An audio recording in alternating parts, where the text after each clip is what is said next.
And I want to welcome everyone to this evening's session, special session. It's our second special session of 2021. I'm Angie Atwell. I'm one of the associate directors for the Rothwell Center for Teaching and Learning Excellence. And it is my pleasure to welcome you to this session and to introduce Dr. Vince Romero, who's going to take us through some great resources that you may or may not know about, but specifically how you can impact the work that your students are doing and share these resources and tips and tricks with your students. So without really further ado, I'm going to hand it over to Vince. Good afternoon, good evening, everybody. How are you doing? Like Angie said, I am Dr. Romero. I just finished my degree from Grand Canyon University, and my study, it basically looked at just culture and incident reporting and a lot of different things. And as a matter of fact, Angie and I were just talking about, my dissertation journey was definitely more personal than it was academic. And during this time, I actually learned a lot about not only myself, but what it really means to do research, what scholarly work meant, how do I incorporate this? And I can also tell you that once I completed the degree program, I think it's made me a better instructor because I know what this kind of students are going through. I've completed a graduate degree from Embry-Riddle and Eastern Kentucky University. And when I went into GCU, I thought I was ready. I thought I could definitely do this. I've gone through 2 graduate programs. I know how to accomplish this. And what I found is that I really wasn't prepared. So as I went through my journey, I did some research and I was utilizing the Grand Canyon University library first. And having been an adjunct, at one point I started thinking, well, why don't I see what Embry-Riddle has to offer? And actually, I started doing 90% of my research all through the Hunt Library for my dissertation. What I found that the Hunt Library is absolutely amazing. And here's the funny part is I'm kind of getting ready for this presentation. There was so much more that I didn't know. And so today, what we're going to do is kind of explain to you what I've learned along the way, tell you a little bit about my story and why I'm so passionate about this topic, how I engage with the students during my class, especially utilizing technology and how I overcome some of those barriers. And then what are some of the actual resources that are available to the Hunt Library? Like I said, I was doing some research and preparing this presentation for everybody. And what I found is that there was a lot that the Hunt Library was offering that I was not really taking advantage of. And it's one of those things that maybe you as a faculty member are not aware of, that you can incorporate into your classes and share with your students.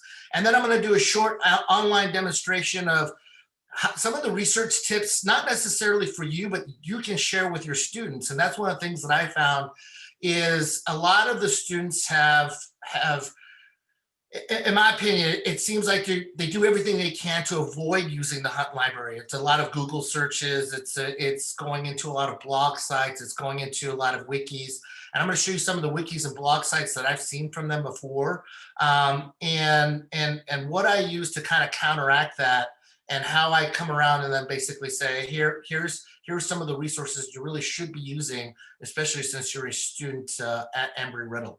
So what have I learned along the way? So prior to my my GCU, my time at GCU, what I found was that I honestly didn't know what I was doing when it came to research. I didn't understand what scholarly work meant. I didn't really know how to look at things. I honestly was using a lot of the same tricks that students are doing today, i.e. Google Scholar, Google searches, going to particular websites, and kind of just hitting the things that were closest to what I was looking for, but also at the same time, they were the easiest and they were at the top of the search list.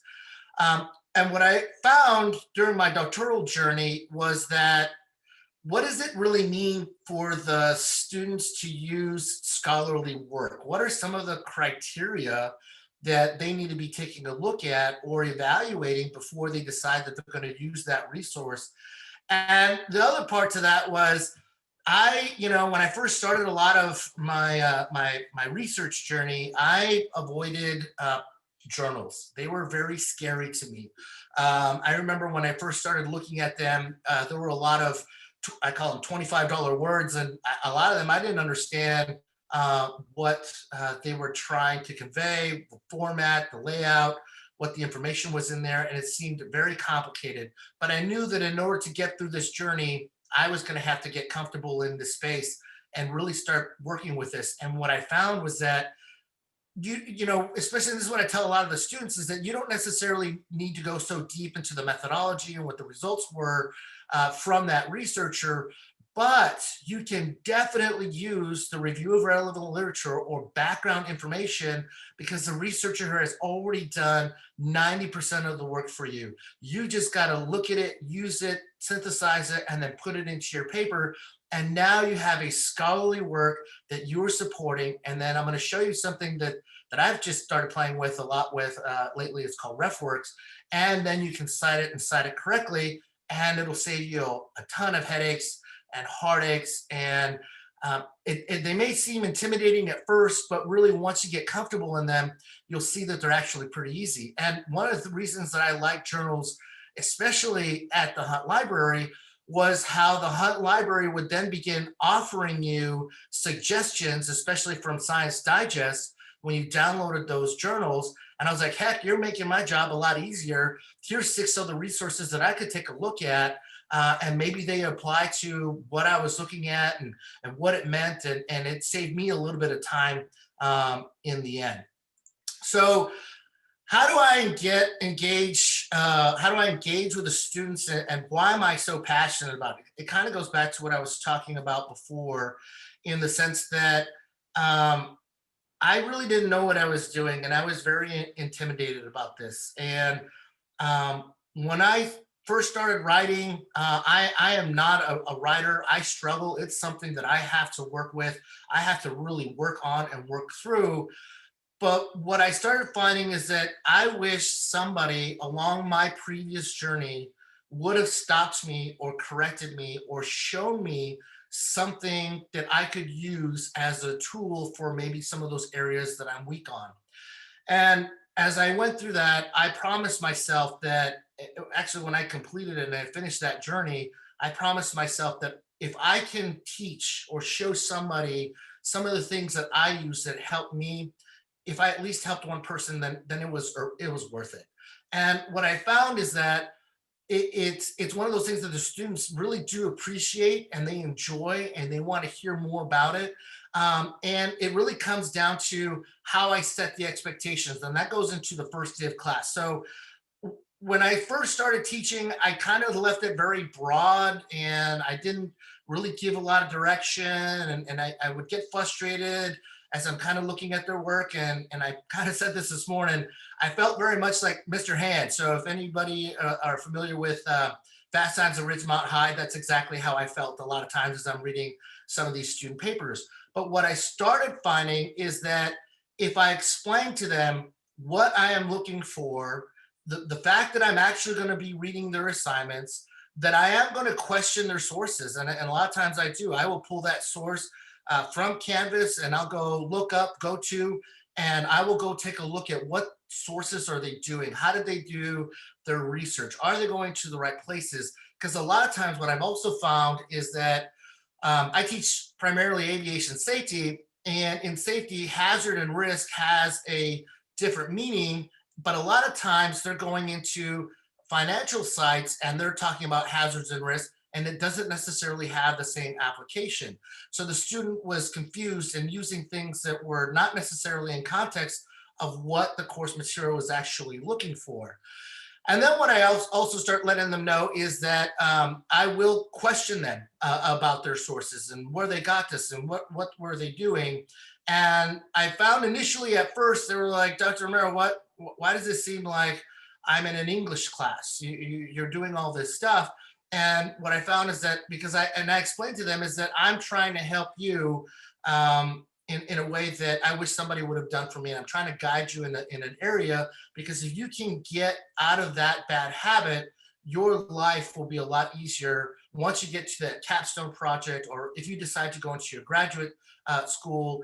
you're going to be set up a lot better. And what I also found too is that even some of our graduate students are not really versed in how to do research, how to understand what that is, how to look at those scholarly works, how to evaluate them. So I take a lot of time to do that. And one of the methods that I use is a lot of video. I use extensive amounts of video.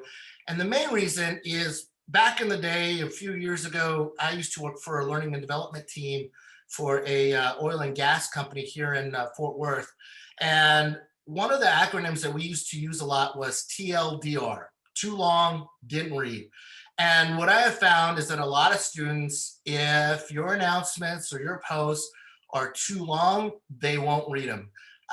But what I have found is that they will watch a video. So what I started doing is my class announcements are now more video based, or I might do an audio presentation, because some of those students have told me is that a lot of times I don't have the time to really sit down and read exactly what you said, Dr. Romero, but what I'll do is I'll play it, and as I'm driving to work, I'm listening to your feedback, or I'm listening to what you're having to say or what you want us to do. And it's during those course announcements where I kind of talk in general of what I saw from the last module, how we're going to get set up for this next module.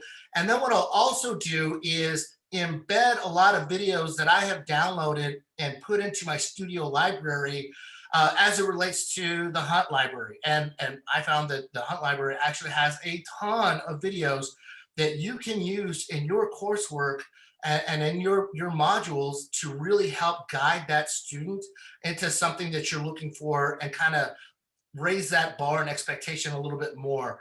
And the other part to that is, of course, APA formatting and a lot of different areas that I've really kind of started implementing. And I'll set up a general announcement. And so when I'm seeing and I'm evaluating and reading the students' papers, I'll let them know, hey, you need to go take a look at that announcement that I posted on APA formatting, or hey, you need to go take a look at that announcement I posted on the Hunt Library's explanation of what a scholarly source is, or how to be more an effective writer. So I use a lot of, I have an extensive use of videos. And again, it goes back to TLDR. And the other thing that I found is that while they won't read, they will watch a video. And the next thing that I found is when I'm engaging the students towards the end of each term, probably about the 8th or 9th week, if it's a face-to-face class via Zoom, I do a lot of Eagle Vision courses, is I will actually ask the students, hey, what did you think about the class? What did you think about the material? And I'll do it in a group setting so they don't feel like I'm necessarily singling any one person out. And then I ask, hey, what can I do better as an instructor? Maybe I can't do it for this class, but maybe I'll keep that in mind for the next class, and I can incorporate that and kind of keep evolving and perfecting my teaching technique. And one of the things that I have found from the students and what they keep telling me is that it's feedback, feedback, feedback. They love the feedback. They're almost starving for the feedback that they get from me. Now, full disclosure, in order to give that feedback, that means that I have to sit down, I have to really read, I have to look at it, evaluate it, and then post, my feedback to them. If you do a video feedback session, it can take a little bit longer. The upload does take a little bit more time. The audio is a little bit faster, but it's that feedback that they're really, really dying for. And some of them have actually said that they've been in some classes where they don't hear anything from the instructor, and especially as it relates to writing or research, and they had never been corrected, and that I was kind of the first person that said anything to them. So it's one of those things to where they definitely like that feedback. So the next thing is so getting ready for this presentation. I looked at the Hunt Library and went and took a look at, well, what is exactly in there? What does the Hunt Library have? How do I use this? Because I use this as a researcher to look up journals, but what other things are available to faculty members that we could use and incorporate into those modules? And really what I found was that they are absolutely amazing. I used a chat function to kind of talk to the librarian at the time, and they just flooded me with a whole a bunch of information on what can be done. Here's some materials here, and I'm going to show you some of those. I've pulled them up from the website, and so that way you can kind of take a look at what you can use and incorporate into your classes for that. And again, they're extremely helpful. They've even said that they will come into your class and talk to some of the students and some of the resources that are available.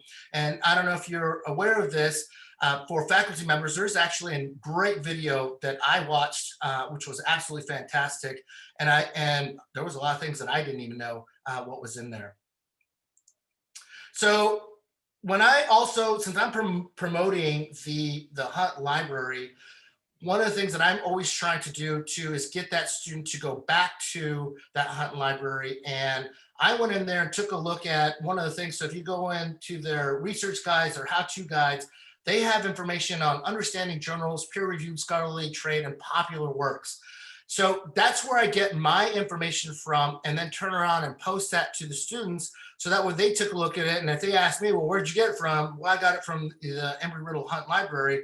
And the one part that I really liked is they have some video tutorials, really short, that go straight to the point and explain this is the criteria that you need to look for when evaluating or researching and using scholarly sources. How do you find those scholarly sources? How do you verify them? How to get some help? Everything you need is in there. And I thought it was absolutely fantastic. And it was one of those things that I want to keep using and really start promoting the Hunt Library, because it seems like a lot of the students, like I said before, don't seem to want to use it or don't go in there as often as they should, and probably are missing out on the potential or the opportunity of finding more information in there. So when you start going into the Hunt Library, you start seeing some of the additional video materials that are available, the advanced Eagle search tips, bibliographies, research tips, citation chaining, and I'm going to show you a couple others where you start going back into peer review, how to do a citation, and I'm also going to show you some of the plugins into Microsoft Word that I've used and started playing with, and shown some of the students on how they can incorporate this to kind of cut down some of that time of worrying about how to build their bibliography or how to cite correctly, and they can focus on the material and really kind of make sure that they're writing better and that they're researching better and they're not nearly as stressed out. Let me get down here.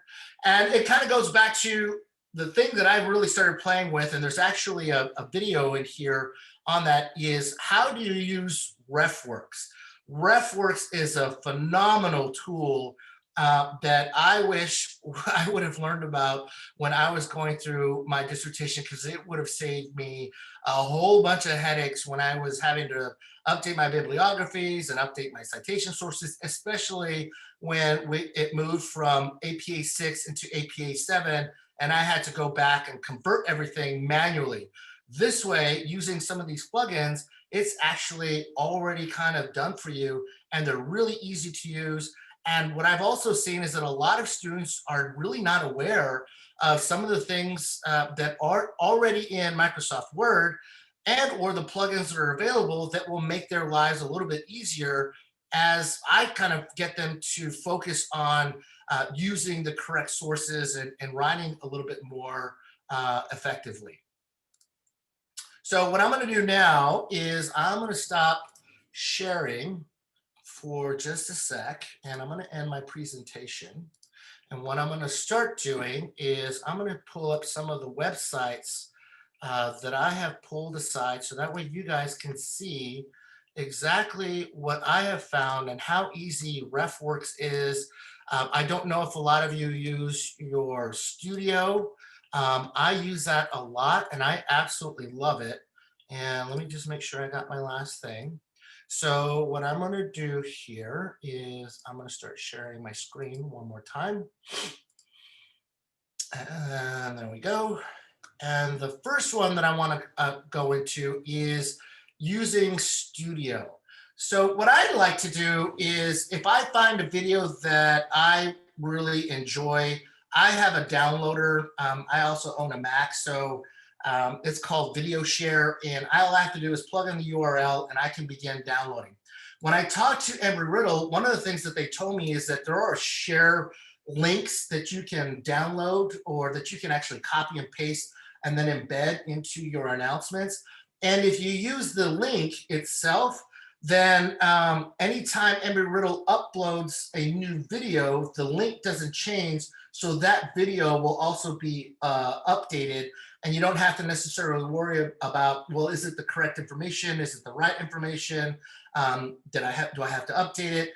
In this method that I did, I downloaded it and then I kind of embed there later. And as you can see in Studio,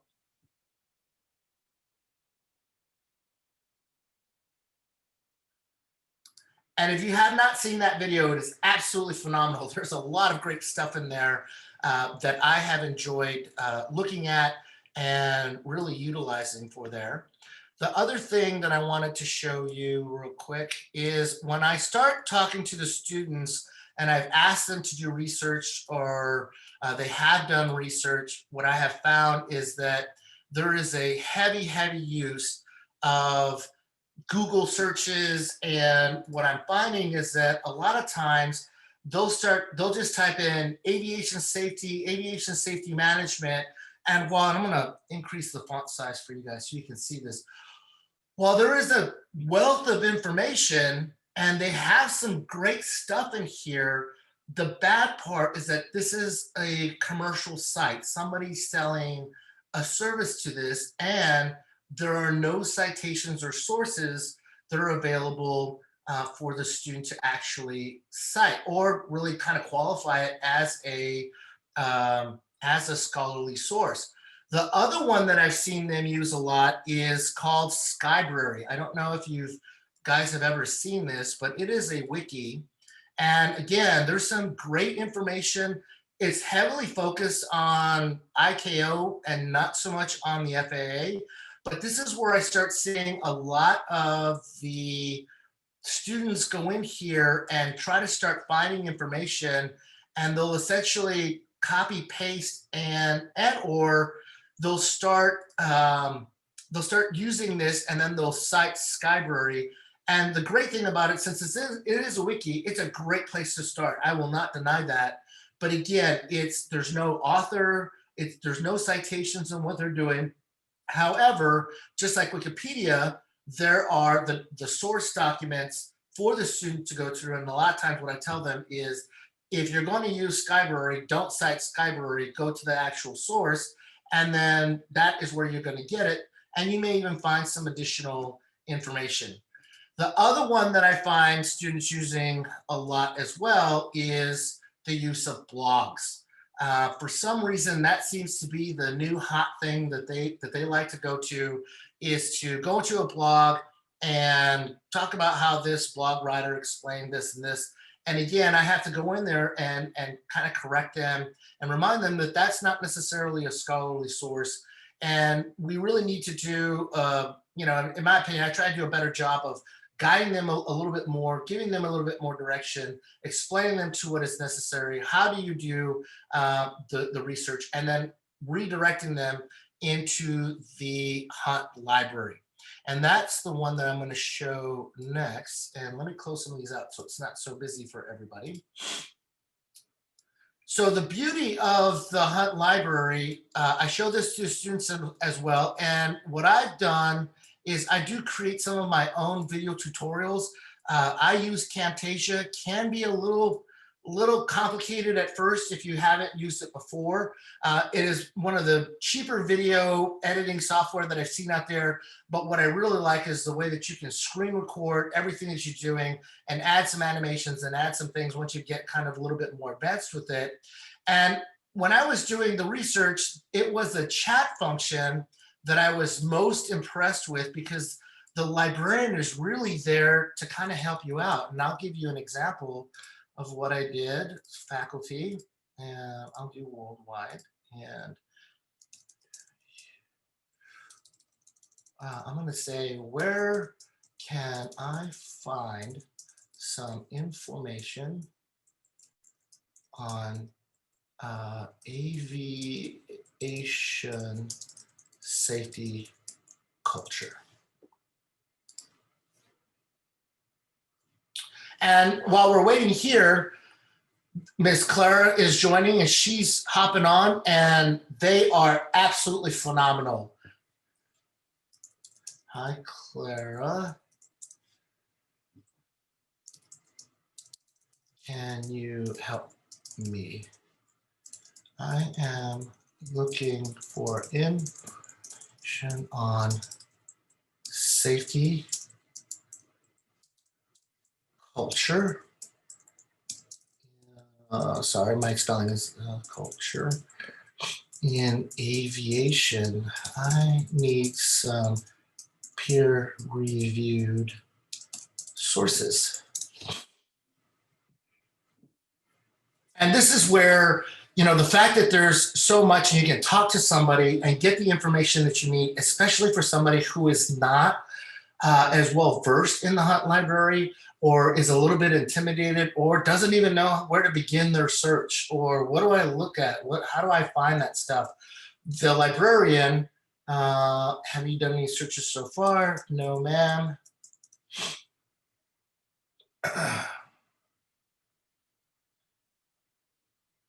And I'm just waiting for her response. And what I like about the chat function is that it allows me to do kind of two things at once.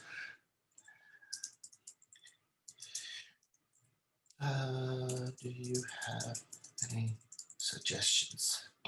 And I'm just going to let her give me one suggestion, and I'm going to close this out, and then I'm going to kind of go in there and look at that. So what she recommended is that I type in the Eagle search, you go parentheses, safety, culture, and aviation.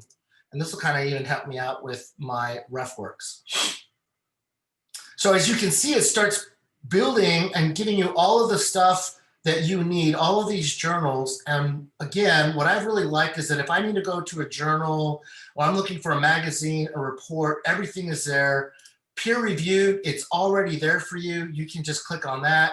Well, that's going into patient safety culture. Look, safety culture, collegiate flight school in here.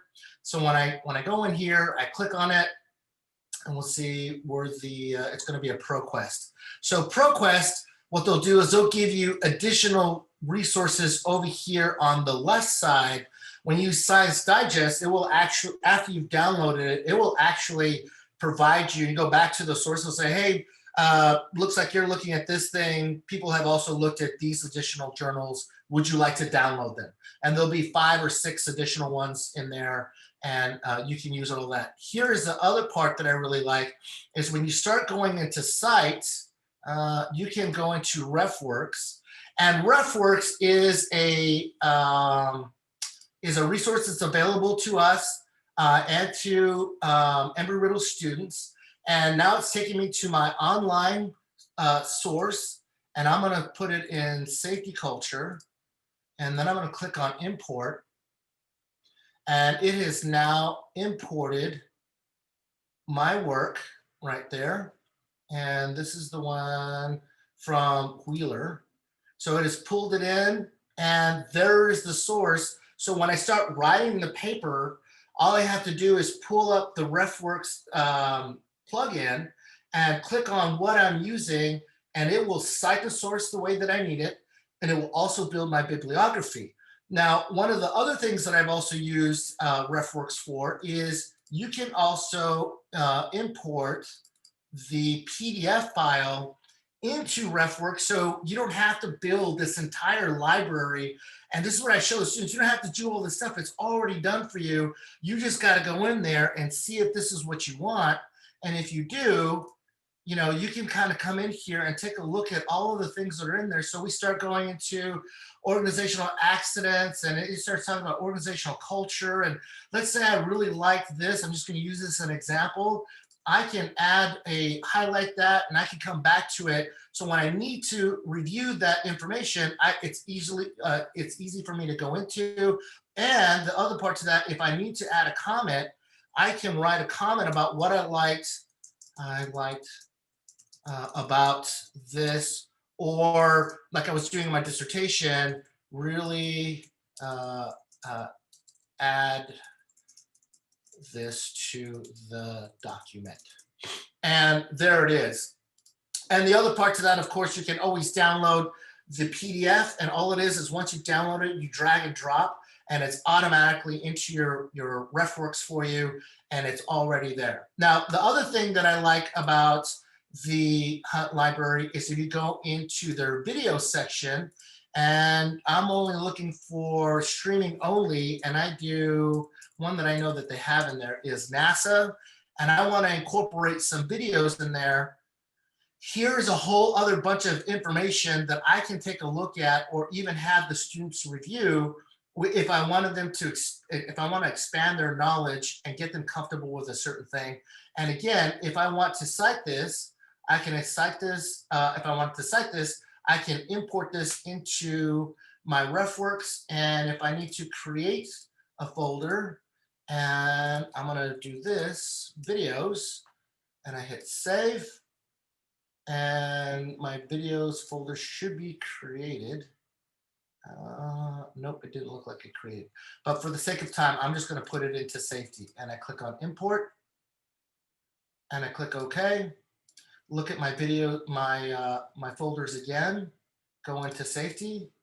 And then there is the citation for me. So if I ever needed to use it. When we also go into the Hunt library, here are some of those how-to guides that are very, very useful.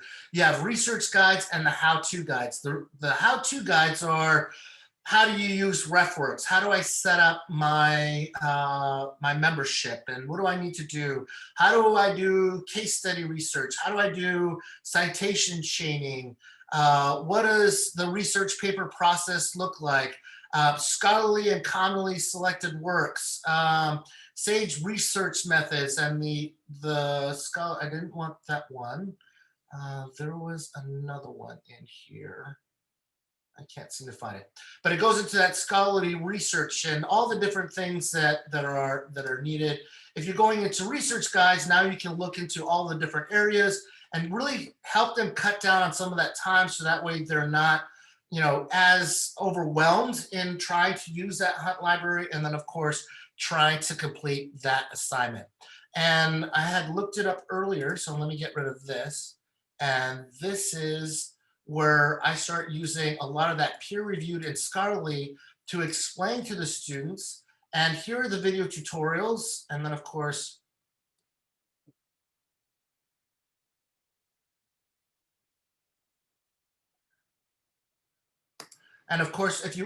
if you want, I'm gonna pause it. And if you want to share, you just copy the link, you put that into your embed, into your announcements, and now you have a reference that you can always send that student back to.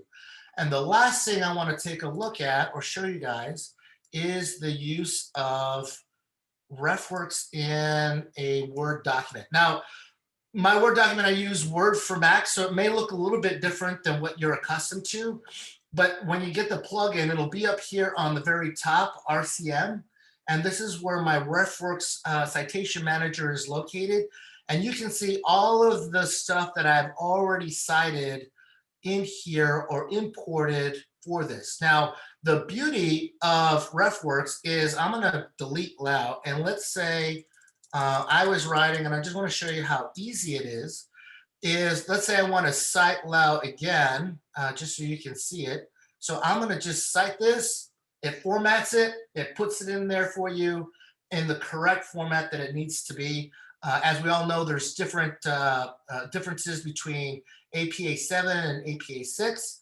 And it's thinking for some reason. But the other part to that is if this bibliography I actually built through here, so through using RefWorks, and let me delete that real quick for you. I'm going to show you how easy it is.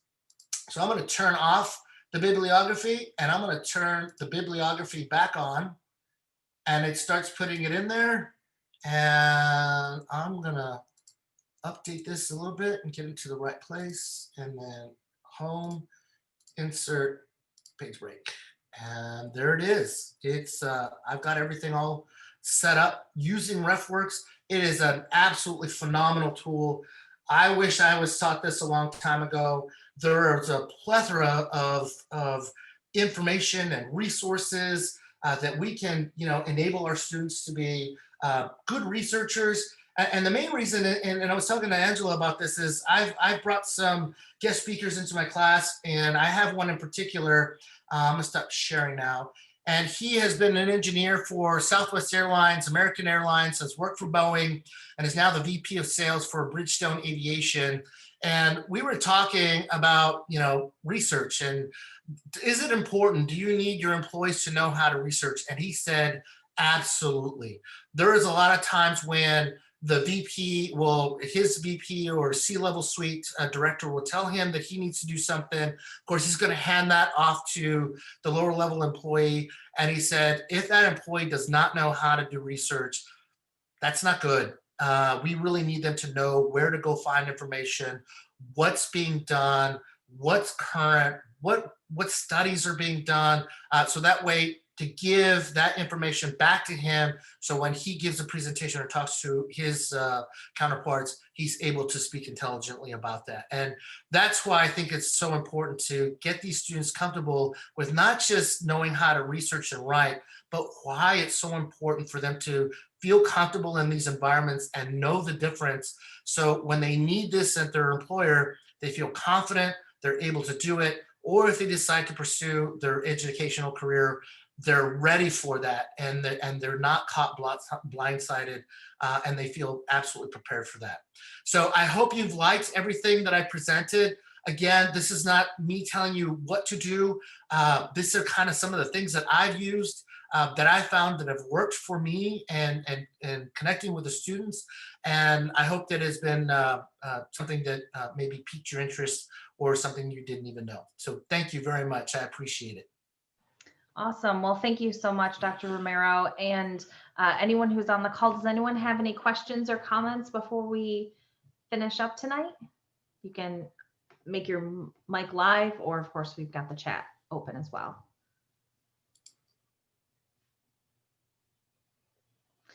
If there's nothing else, just a reminder that this video will be posted on our RCTLE website. So if you did find something noteworthy and you want to go back to it, you can certainly access it there. Or if you know colleagues that could benefit from this as well, they can certainly get the video, or Dr. Romero is right here with us as an adjunct faculty member, so you can reach out to him as well. So absolutely. Please don't hesitate to contact me if you need something. Awesome. Well, thank you so much for attending tonight, and have a good one. Good night, everybody.